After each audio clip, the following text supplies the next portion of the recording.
Avant votre journal du foot, n'hésitez pas à soutenir notre partenaire Programme TV Foot, une appli qui vous permet de savoir sur quelle chaîne regarder tous les matchs de l'Euro. Aujourd'hui, Croatie-Albanie, Allemagne-Hongrie et Écosse-Suisse. Téléchargez l'appli pour avoir tout le programme. Le lien est à retrouver en description de la vidéo. L'actu des Bleus, sauf surprise ou coup de bluff, comme le pensent les Néerlandais, Kylian Mbappé ne sera pas sur le terrain vendredi face aux Pays-Bas pour le deuxième match de l'Euro. L'attaquant français est au repos forcé après sa fracture du nez.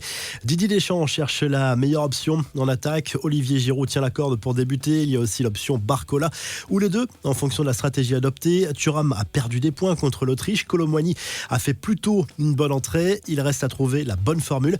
Cela n'empêchera pas Kylian Mbappé de jouer pleinement son rôle de capitaine comme avant le match contre l'Autriche. Il a tenu un discours vibrant dans le vestiaire. On y va, quoi qu'il se passe, toujours répondre par le jeu. Kiffez les gars, ce sont des bons moments. Si on joue, ça va passer. On n'abandonne personne. Si un gars est en difficulté, on le tire avec nous. On ne laisse personne de côté à lâcher la star des Bleus. Mbappé qui inquiète par ailleurs le Real Madrid à cause de cette fracture au nez. Beaucoup de frustration pour le club merengue qui ne peut pas intervenir dans le processus de rééducation de l'attaquant français.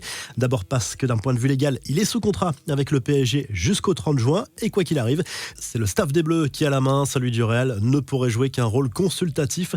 Des nouvelles bonnes pour Tchouaméni et Camavinga. L'ancien monégasque monte en puissance à l'entraînement. Fausse alerte pour son coéquipier du Real Madrid touché à la cheville lors d'une opposition, mais rien de grave.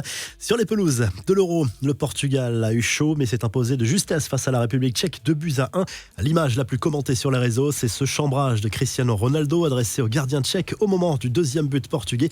Une attitude globalement dénoncée sur les réseaux. Certains n'hésitent pas à dire que Messi n'aurait jamais fait ça, comme si l'Argentin était irréprochable de ce côté-là.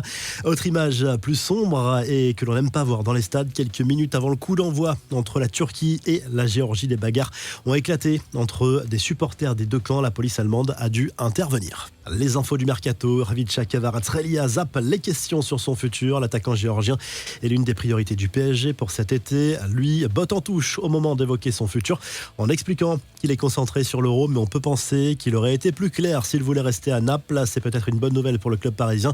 Quel avenir pour Ryan Cherki à Lyon? Il lui reste une année de contrat avec son club formateur, ce qui ouvre la porte à un potentiel départ, mais la direction veut le prolonger jusqu'en 2028 selon l'équipe, sauf qu'en réalité l'offre est assortie d'une baisse de salaire, ce qui laisse plutôt penser qu'on se dirige vers un départ. Enfin, le message d'adieu d'Ethan Mbappé sur PSG. Le petit frère de Kylian a publié mardi un texte émouvant sur les réseaux pour remercier le club. Son nom circule désormais du côté de Lille. La revue de presse, on retrouve Kylian Mbappé à la une du journal L'Équipe. Les Bleus qui vont devoir se passer de leur attaquant star au minimum face aux Pays-Bas vendredi soir. C'est forcément un coup dur, mais Deschamps a des solutions sur le banc. En Espagne, le Mundo Deportivo évoque déjà les classicos de la saison prochaine. Le calendrier de la Liga a été dévoilé. Le retour aura lieu en mai dans un Camp Nou complètement rénové avec bien sûr Kylian Mbappé côté madrilène.